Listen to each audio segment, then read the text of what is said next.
প্রিয় ভিউয়ার্স, আসসালামু আলাইকুম। যে যেখান থেকে আমার এই ভিডিওটা দেখছেন সবাইকে অসংখ্য ধন্যবাদ, আন্তরিক শুভেচ্ছা ও অভিনন্দন। আপনারা দেখতে পাচ্ছেন আমি ছোট্ট একটি বাগান, আমার শখের বাগান।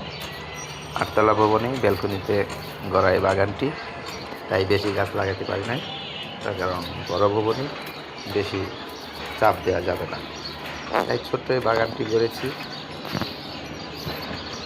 দেখতে পাচ্ছি টমেটো গাছ, টমেটো গাছ বেশ লম্বা হয়েছে, টমেটো ধরেছেন অনেকটাই পরিমাণে। দেখতে পাচ্ছেন গাছটা, এই দেখুন টমেটো ধরেছে, দেশি টমেটো। গাছটা অনেক লম্বা হয়েছে, 5 ফিট ওভার। এই দেখতে পাচ্ছেন টমেটো, সঙ্গে রয়েছে পুঁই শাক গাছ। এটা পুঁই শাক গাছ। পাশে দেখতে পাচ্ছেন ডাঁটা, অনেক লম্বা ডাঁটা, ড্রাগন ফল গাছ। সবাই ভালো থাকবেন ভিউয়ার্স, ধন্যবাদ।